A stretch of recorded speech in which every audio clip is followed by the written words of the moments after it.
really wish I wasn't so polite, because I would really just like to just say all those actual things. You're not always polite. Beth, learn. Rude. Okay. Welcome to Fit2B Radio. Slip on your minimal sneakers, notch your headphones into your ears, tuck your smartphone into your pocket, and take us along for a walk while we talk. Or just grab a cup of your favorite drink and get on the floor and stretch a bit while we bring you all things fitness, core, and diastasis recti related. Wow. What do we call this, Beth? Fit2B Radio. Hey everybody, my name is Chris Banky and I'm here on Fit2B Radio, and I am with Beth Learn. She is the founder of Fit2B Studio, and she is a super fitness guru of all types and things, including running, which we're talking about today. Even though she's not a runner, she knows a lot about it. And we thought, we get a lot of questions about running and health and fitness, and is it safe and how to do it, and all these different things. So we thought on this podcast, we would dig into running, which is, I don't know, is it the most popular sport in America? Well, I think people want to do it because they think it'll burn the most calories. So it's an activity that gets a lot of attention, and most people will try it and do it at some point in their life. Yeah. So probably. Yeah. Walking, weightlifting, running. So walking's the most, weightlifting. Oh, no. Hold on, I'm reading this wrong. Yeah. No, running is the most popular exercise by a long ways.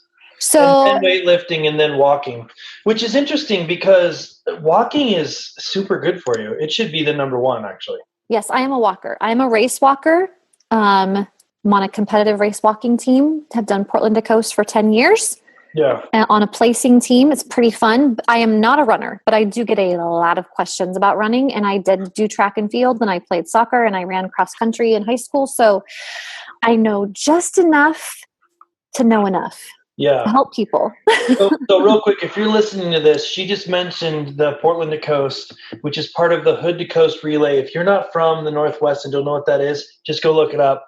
It's called the mother of all relays for a reason. Yes. Pretty amazing. Mm-hmm. Anyway, so Beth does a professional, walking team on that, and they get really darn serious. Yes. Actually, very serious about walking and so forth. But this isn't about walking. We'll do a podcast on walking. This is about running. So running. So let's just get into it. What about it? Let's talk about running. Well, a lot of people come to me and say, okay, look, you do tummy safe fitness. Is running tummy safe? Is running okay to do when I have diastasis, when I am leaking, when how soon can I return to running after I have a baby? I field those questions all the time. Right.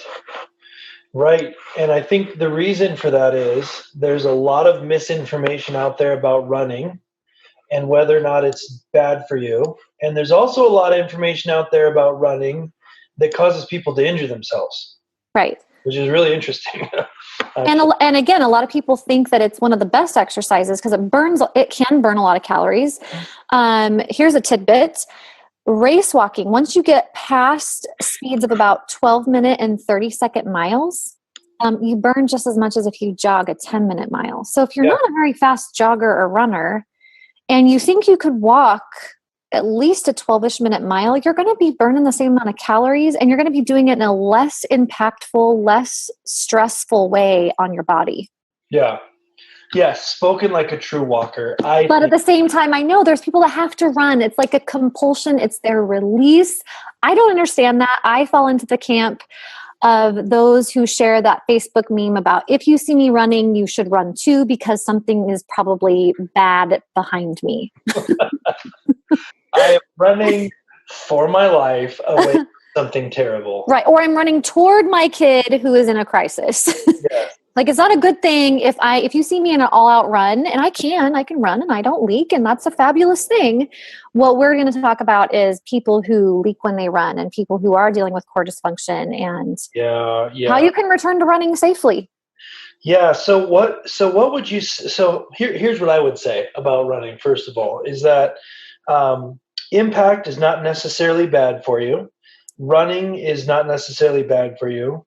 And that a lot of people that don't think they're runners could be runners, and they could do it very good for them. They could do it in a healthy way. But people rarely do that. What they normally do is get out and go from not running at all, not walking, not doing anything, and they go run a whole mile or 2 miles or 3 miles. Yeah. They run for a full hour. They jog. They might be jogging slow, but they're jogging for a full hour. And then they go, my knees hurt and my shins hurt and I hurt my back and this is bad for me and running's bad for me. And the problem is none of that's true. What's bad is doing something foolish to your body. And that applies to running, certainly applies to weightlifting. That happens all the time. It can even apply to race walking. So I think we should talk about, I think one of the things that you're really an expert in is how do I do things from a fitness standpoint smart and safe? So let's talk about running from that standpoint. What are your thoughts on that? Progression. That is one of my favorite fitness words. The principle of progression. And that means that you don't just go from couch potato to running even a mile overnight. Right. You start small, you do baby steps. The longer I'm in the fitness industry, and I've been in it seriously for over half my life. I have been a certified fitness instructor for 20 years. Okay. Right. So we're not going to, I'm very young. Is that the more I know, the more I understand how crucial baby steps are. Yeah. It's really interesting because I think, so some background, I am a runner. I have run a lot. I met my wife running in high school. Best love story ever. Seriously. It is actually the best. I'm a little biased, but it's the best. He's not talking about me. Just so y'all know, we're business partners for Fit2B. We're co-founders. Me and Chris's wife, Alice, have known each other since childhood and Sunday school. Yes, they used to run around and get into trouble when they were little tiny girls. But the point is that I am a runner. I've done a lot of running. I've done coaching for people running, helping them get going running. And one of the things I think, and this is true for other kinds of fitness as well, but one of the things I think that people injure themselves running, because you don't even have to be in good shape. If you're reasonably healthy at all, you could be a total couch, but you're reasonably healthy, and you decide to run one day, and you go to the sporting goods store and you spend $300 on the sweetest outfit and shoes. You're dialed. You get out there and you're in reasonable health, and you can easily run a couple miles, 2-3 miles. You can do it. Yep. And you won't even necessarily feel, if you're in okay health and you're jogging slow, it's not going to hurt. And it's going to give you a real false sense that you can run that far. And the problem is that your body's not used to those steps. If you're running on pavement, it's not used to that impact. It's not used to using those muscles. It's not used to that.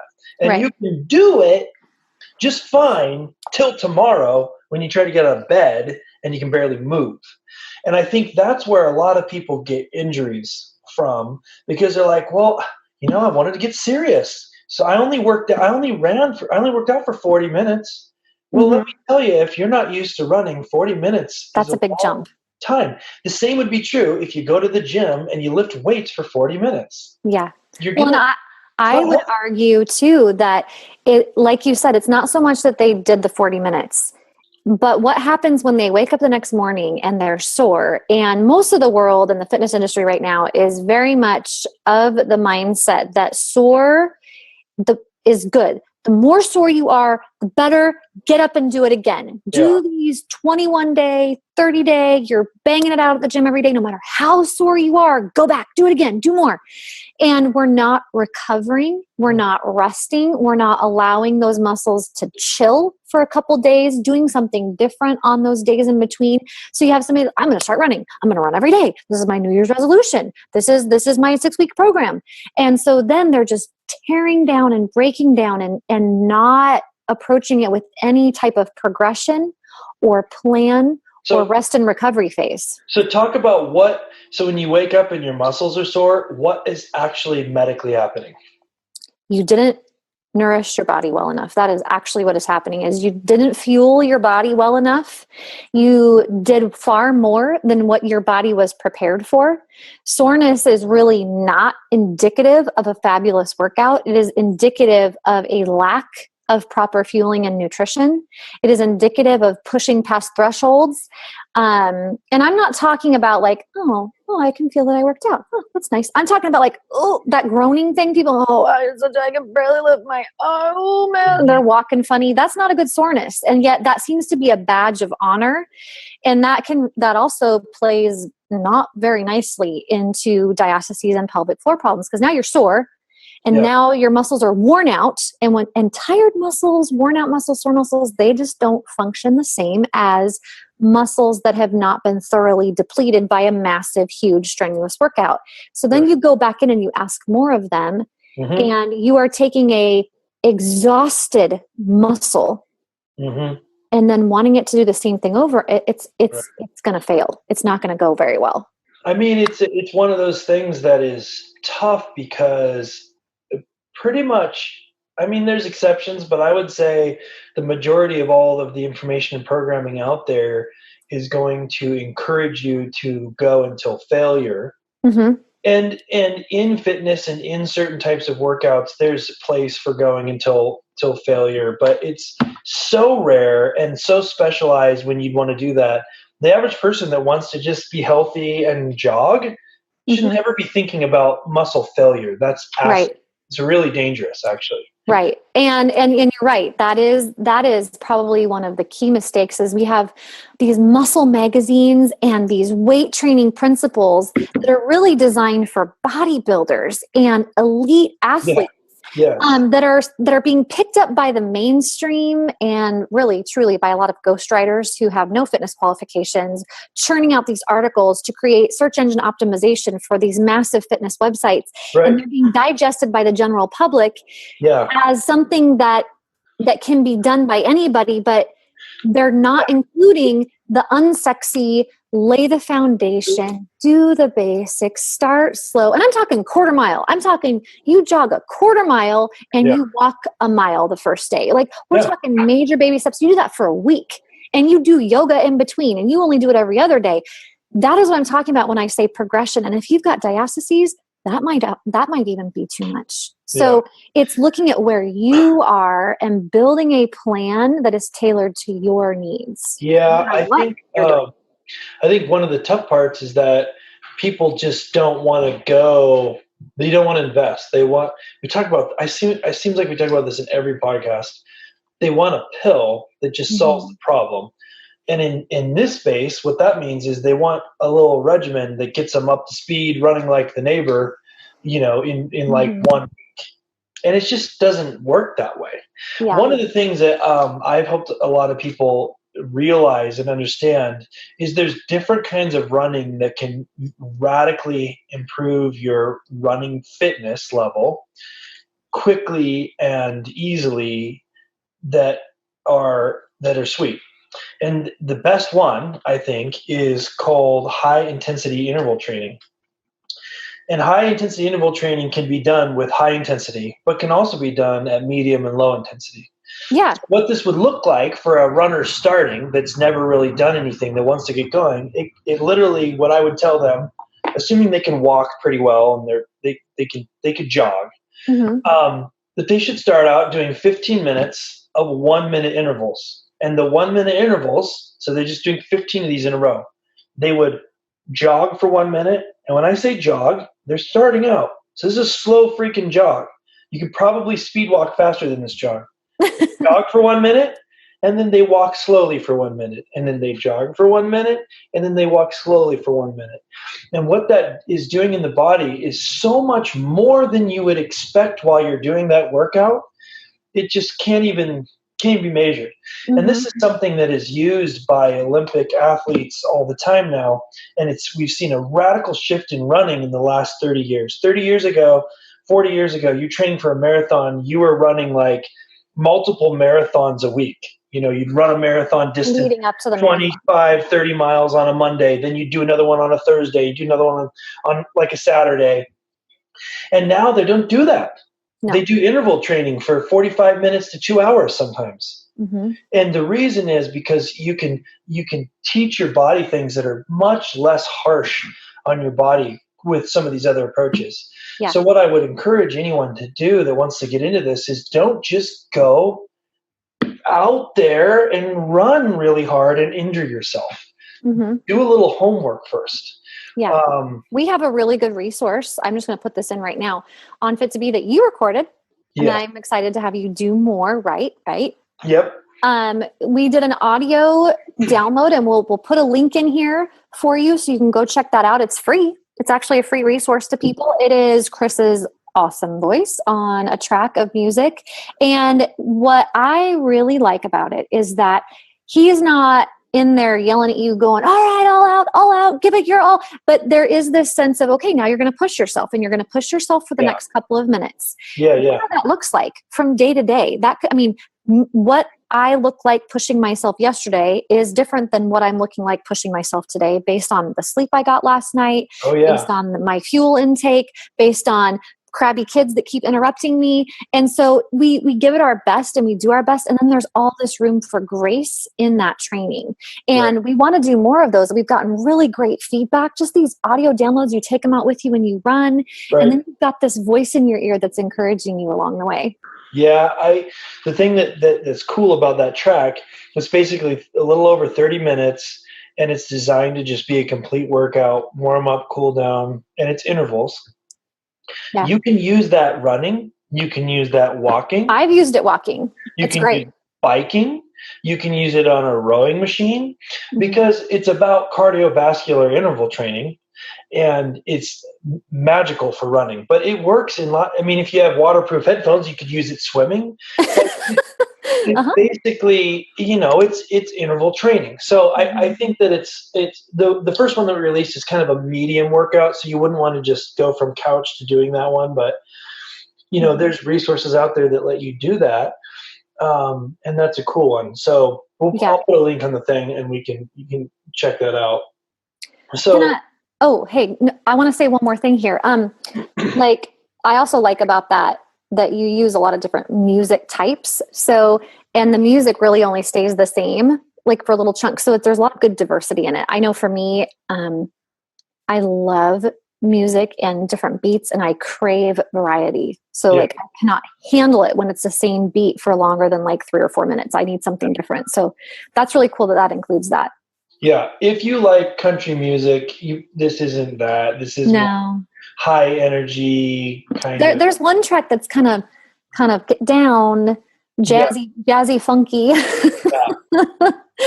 it's a good mix. Long term, we'll diversify, do different kinds, but so it's fun. I think you should check it out if you want to get into running. But let's talk about someone that was a runner. So there's so many people like this. Let's talk about somebody that was a runner or wants to be one, and they've had a baby, and now they're on our website and they're looking, or they're on this podcast and they're listening, and they're like, okay, I need to get back into that, or I want to get into that. What's your advice to them? Just the other day, I had somebody post in the forum and go, look, I know you're against running, but I just really miss it. And I was like, whoa. I'm totally not against running, even though I'm not personally a runner, quote unquote. And I tagged some people, and I pointed her to an article, and we'll link that here as well in the podcast. So go take a peek at that, about how you can make a safe return to running. My biggest piece of advice is, again, that progression, and that you need to do some core rehab. When you carry, you're carrying over 10 pounds of baby placenta amniotic fluid, whether you have a C-section or a vaginal delivery, that is work and load on your pelvic floor and core. Yeah. And those muscles are stretched out. So we're kind of going back to that notion of they're fatigued. They, after birth, have just done the biggest workout of their entire life. They've had to expand, and then they've been contracting to try to push that baby out. Even if you've had surgery, now you're talking about recovery, you're talking about stitches, you're talking about, oh my goodness, there's a lot. And so that recovery time is so important, but there's things you can do during that recovery. Things like connecting with your breath, connecting your deep core muscles to your breath, working on your alignment. And then once you've been cleared for more strenuous activity. And running is a strenuous activity. Jogging is strenuous. Anything with impact that's going to take your pelvic floor as the last frontier of everything inside of you and make it go like this. Yeah. Balancing Is going to be strenuous. So you've got to give those muscles every chance possible to come back. If they've been here holding a baby, to come back to being supple and firm and strong again. And we provide a lot of resources on Fit2B. We have a pelvic floor connections video. Yeah. We have Mula Bandha. We have awesome prenatal and postnatal routines. But we do refer out for rehab, and they do some really amazing things in personalized rehab sessions where they literally remind your pelvic floor of how to handle impact again. Because even that 15 minutes that Chris, you've been talking about, which is great. Like once somebody is ready to return to running, that's an awesome spot. But rehab wise, right. Like literally standing in place and doing like a little tiny boop. Think about how you hold your baby. And I think it's instinctive. I really do. I was watching a mom with her new baby the other day, and she was kind of swaying back and forth and kind of doing this bouncing thing, that moms do. And I thought, oh my goodness, she's right in that moment. If she had been standing in a little bit better alignment and, connecting with her breath, that would have been rehab. That would have been amazing. Baby steps, little tiny bounces to reintegrate the strength of her core, building it back toward being able to handle impact. And a good physical therapist and the right movements and exercises and breath connection can really get you on the road again faster. So I don't want you to stop running. If you love running, I want to get you back into it. Yeah. So let me see if I can summarize what you're saying. So we got a person who's, they want to get into running. They've had a baby recently.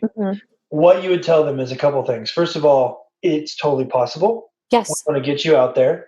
Don't be discouraged. Don't rush into it, and take baby steps and make sure that you're ready before you get into that. Right. How can they know if they're ready?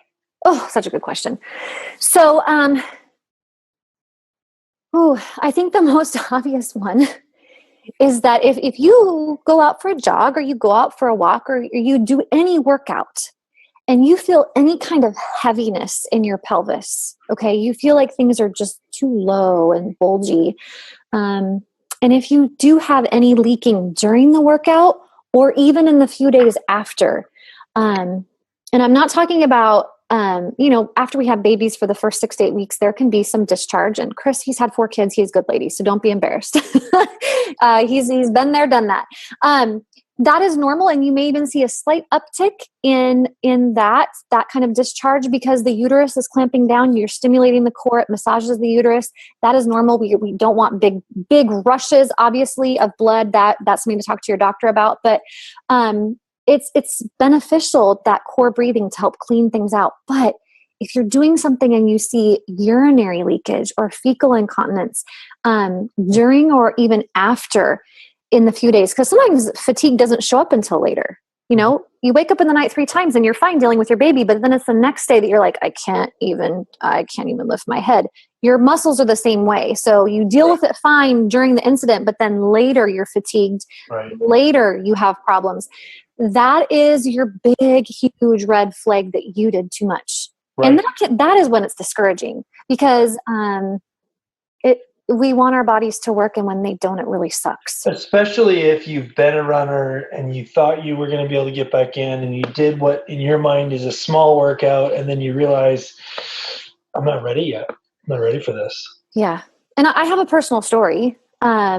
And I don't think it's too TMI. Nothing's TMI on Fit2B. We talk about all the things in our forum. But so I, every now and then I'll get a bee in my bonnet to lift heavier weights than I have at home. And I like to do that about once a year. I'll go join a gym for a couple months where I get all the machines and just go through. And it also keeps me sharp as a fitness professional. Well, I joined this little local gym and they had these really great boxes for jumping on. And oh my gosh, I was so excited. And I was doing the jump and then the pull up and then the jump back down. And I felt fine. And I did 2 sets of 15. And for the next 2 weeks, I was having troubles, if you know what I mean. Mm-hmm. I was talking to Kelly of the Tummy Team. She is my physical therapist when it comes to core and pelvic health. And I send a lot of people to her. And I just mentioned, I was like, man, I just don't know. And she goes, well, what did you do differently recently? And I was like, I don't know. I just do fitness things. But then, oh wait, I did do the box jumps. And we were driving and she like looks at me. I think she might have swerved a little bit. She's like, are you kidding me? Do you not practice what you preach? How many did you do? And I was like, oh, just 2 sets of 15. She's like, that is a lot. That's where you started? Come on. And it's like, we have our own blind spot. So I went back to the gym and I backed off and I did 2 sets of 10. Still had trouble. Nothing major. It wasn't as bad. It was, just little issues. And, gosh, that was very humbling. So then, okay, fine. I go back again and I'm not going to give up, right? I do 1 set of 8 and everything's fine. Mm-hmm. The next time I go in, I do 2 sets of 8. Everything's fine. So I do 2 sets of 8 for a while. And then I do 2 sets of 10. Everything's not fine. So I do 1 set of 8, 1 set of 10. It's like, so you listen and you tune in, and I gradually worked up again to 2 sets of 12 was my sweet spot. So the main thing here is you forced yourself, even if you had to have someone else hold you accountable, to pay attention to your body. Right. Mm-hmm. That's really the thing. And I think that's the thing that a lot of people don't do, is they don't pay attention to, they don't listen to their body in the ways that they should. Or they're directly told.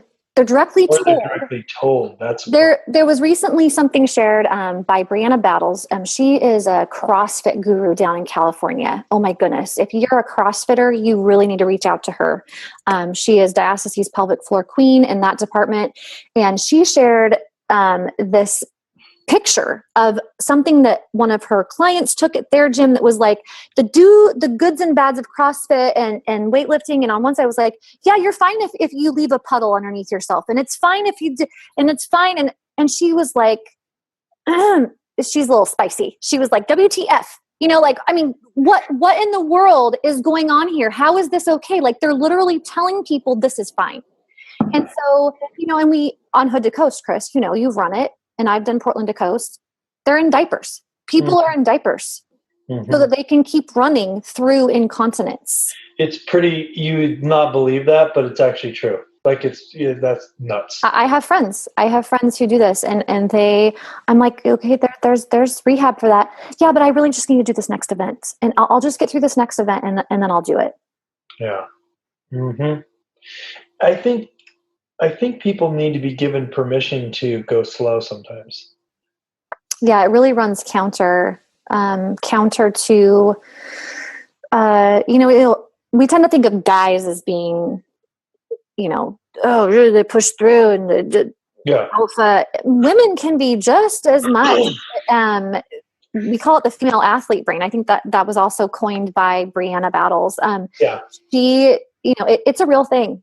And if anything, we're pushing really hard sometimes, trying to break through stigmas and all that jazz. And we don't need to. We can take 6 weeks and do rehab, and we will come back stronger. So let's say someone does that. They pay attention. They do it right. They get themselves into a position where they can start training again, running. So what does that look like? What does that look like? Now they're ready. They really did take the steps. What does that look like? From my clients and their feedback, and as I work with them, the most common success story, the thing I've noticed and I've tuned into and latched onto in their adaptations is, again, they start small. They start with a mile, and maybe they'll spread that mile over 3 miles. So they'll walk for a half mile and they'll jog or a quarter mile, and they're kind of just building into it. Like you said, they might do 15 minutes at a time. It's really hard on their minds. Yeah. But what they're doing during that time is they're not just out there bopping around. They are focusing on their alignment. Their eyes are on the horizon. They're exhaling. They're inhaling. They're keeping a gentle engagement. They're watching the position of their pelvis. And this is stuff that they learn through rehab, through our videos on Fit2B, through their coach, through their own mindfulness. So it's not like you're like, okay, you're cleared, go. Right. It is very mental. And in some ways, and I have heard this over and over too, it is a bigger release. It is even more enjoyable to them because they're really centering and focusing and tuning into their breath. And it becomes an even better centering and focusing and tuning into their breath, and it becomes an even better meditation for them. Right. And that is what helps. And again, being very observant of the instant something's not feeling right. And again, that can be a big bummer when you have to stop. Ooh, starting to leak, stop. So stop and just walk. Yeah. Sometimes you got to slow down so you can go faster later, or you will injure yourself and not be able to go at all. So the key, and this is what I've seen my whole life, but the key that I hear you saying is you have to go at an appropriate speed, and that means taking it slow. Yeah, for you. And doing it in a way that matches where you are. Right. For somebody who's a high-level athlete, and maybe they run their entire pregnancy and they don't have any problems their pregnancy. That actually was my experience. My first pregnancy, I was fine through the whole thing. Right. I was spin classes, step aerobics, lots of jumping around, I was still doing crunches back then for my first pregnancy because I didn't know. And I had some diastasis, but I was like, it's normal, whatever. I didn't have problems until I resumed exercise again. And then those tired, stretched out muscles, right? What the problem was. A bit like where I resumed though was at a really high level again. I didn't really back off. And so it's like, if you're at a level 10, backing down to a level 5 or 6. If you're at a level 5 or 6, backing down to a level 2 or 3. You're going to be able to get back up and if anything, go even further because you learn so much about your body. Right, and you can go faster as long as you do it. You can go faster in the end if you go slower in the beginning at the right spot. And that's the same thing that I would say if someone wanted to get real serious. Let's say someone wants to fulfill their bucket list dream of running a marathon. You can go online, you can find tons of training regimens to be marathon ready in 3 months, even 6 months. Those are things you should totally avoid. I mean, unless you're already a high, like an experienced runner, okay, that's different. But there are couch to marathon programs that for 6 months, and you should just avoid that. That's not reasonable for the average person. That kind of training, which I've done many times, that kind of training is more like 9 to 12 months or 18 months kind of training. That's the reality. But the thing is, that doesn't sell. Here's an 18-month program. It doesn't sell, but you know what? You'll really regret it if you injure yourself to the point where you're just out altogether. Yeah, or you just forget it. I mean, people throw out these things like marathons or even half marathons. That a marathon is 26 miles. That if you're moving at a pretty good pace, that's going to take you well over 4 hours. You just don't. That kind of physical exertion, you have to spend the time investing to be able to do that. So just don't start off that way. It doesn't mean you can't do your bucket list dream. Start with the 5K. Once you feel really amazing doing a 5K, then do a 10K. Yep. It's like, let's do progression that makes sense. And there are lots of resources out there that are smart that can help you. There's tons of things on our website that can help you with that. But the main point is, there's 2 main points that Beth's been talking about. One is you have to be in tune with your body. If you're not in tune with your body, you're going to injure yourself. You're just not even going to realize it. You're going to injure yourself. And you've got to go at an appropriate speed. And for the 21-year-old that's never had a baby, that's a different speed than the 30-year-old that's had many babies. Yes. It's just different. And you should not feel bad about it. It's different. And you shouldn't feel bad about tossing out a program, because I think that is why I myself kind of resist writing these set programs. There are quite a few fitness people on the market who are in the same niche as I am with diastasis and pelvic floor that have these set programs. And those are great programs. They reach a lot of people. But I tend to attract, like attracts like, women like myself that we don't read the books. We throw out the programs. Give me a guideline. Tell me what workouts to do. But I'm going to do them when I want to do them. And if I want to do that one 5 times in a row before I move on to the next one, I'm going to do that. And I want to give people that freedom. So look, we have our foundational routines. Go through them. Spend a week with them. Spend 5 weeks with them. Do what you need to do. And then, oh, look, we have this beginning pathway. Okay, now, ideally, you could finish this in 5 or 6 weeks, but please, if you get knocked off track, repeat a week. There's not this like, do it now or you stink and you're a failure. I don't even have to say that. Nobody's saying that, but that's what we feel like. That's what we feel. Yeah. And then we get all off track. And then we feel like we have to start over. We feel like I'm back to zero. I fell off the wagon. I exercised for 30 days straight. I did this 30-day program, and then the program ends. Right. And then they're rudderless, and they're not sure where to go, and so they don't go anywhere. And that's why virtually everyone gives up. I mean, it's this true, because you get to that spot and you're beating yourself up and you're discouraged, so you give up. You give up. Yep. And that's a shame, because how much better would it be to just step back 1 week and then keep going? Yeah. I mean, exactly. It's like that. It's like, well, of course that's better. But that's really the difference. It really is. There's no reason to kill yourself off. Right. Okay. And so yeah, like I know where you're going. It's like, so if you have quote unquote fallen off the wagon and running, yeah, or you've just been in a life season, which is how I like to refer to it, of being in a place where running was not doable for you. It didn't fit you right now, but now you're ready to reapproach it. That's what this podcast has been all about. Yep.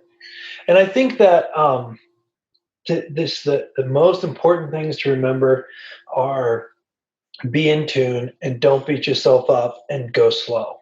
Yeah. And if you do that, you'll be able to go faster in the long term. You'll be able to go farther and faster. Now, wait, okay, hold on. You've been drinking a lot of stuff over there. We got to talk about what you've been drinking. I've got water. the gallon jug. Yes. I've got more water. I've got my coffee. I got seltzer water. Mm-hmm. I've got this. Is that beer? This is Are you drinking beer on my show? This is kombucha right here. Oh, yes, good stuff. Super good. That's good stuff. Made right here in Bend, Oregon. That's what that is. Wait, what kind of kombucha is that? That's booch. This is actually called, I think, Clear Mind from BDK, I think. Super good. Does it help you walk on water? There's like 2 or 3 fairly big brands now that are all made here in Central Oregon, which is just wonderful. I have tried to make kombucha myself, and it turned out fairly well. It was pretty boochy. I wanted it to be a bit more fizzy. I grow amazing scobies that get very vinegary. My wheelhouse is water kefir. But that's another show. We'll have to do the one about fermented. That's a whole show. And if you guys don't know what that is, you need to subscribe to our YouTube channel. You need to subscribe to our podcast, and you need to listen to every single one, because eventually we're going to do a whole podcast on fermented drinks of sorts that Bethany is. They're good for your belly. Yes. Because that would be. Yes. It's going to be awesome. But anyway, so I think this has been good. I think that I think a good, some of the good takeaways that we keep talking about are good. I think that also one takeaway is you can run. At Fit2B, we're not against running. We're against injuring yourself. Exactly. We're against not being educated on what you're doing to yourself. Right. And so I think that's important. There's a lot of different physical activities and exercises that can be dangerous, and if done right, they can be amazing for you. Yeah. So I feel like every podcast we're talking about this, you got to educate yourself. And that doesn't mean just doing a Google search and trusting the sexiest article that comes at the top. It means really paying attention to the source that you're reading from. Mm-hmm. Shameless plug for our site, because it's full of resources. Go to fit2b.com, FIT, the number 2, the letter B.com. We have tons of resources about this kind of stuff, about getting going again. Beth has spent a lot of time researching different approaches to things like this, so there's lots of resources there. Like she mentioned, we do have an interval training audio track. It's pretty sweet. You can download it, and it just kind of coaches you through doing intervals. And you can use it, like I said, you can use it for biking, walking, running, skateboarding, like swimming. It doesn't matter. It's a cardio style track. I've designed it around the idea of running, but it can be used for anything. And we're making more of those. So check out those resources. Subscribe to our YouTube channel. Subscribe to this podcast. Check us out because we're always talking about cool stuff. Reach out to us on our website. Tell us what you want out of these podcasts. Tell us the stuff, the questions that you have. We love that stuff. We might answer you directly. We might cover it on YouTube. We might dig into the podcast. Anything else, Beth, on running that you want to just sign off? I know you're getting into it now and you're going to become a runner and all of that because you love it. You know what? If I do, I will take a picture and we will have to add it to this. It will be evidence.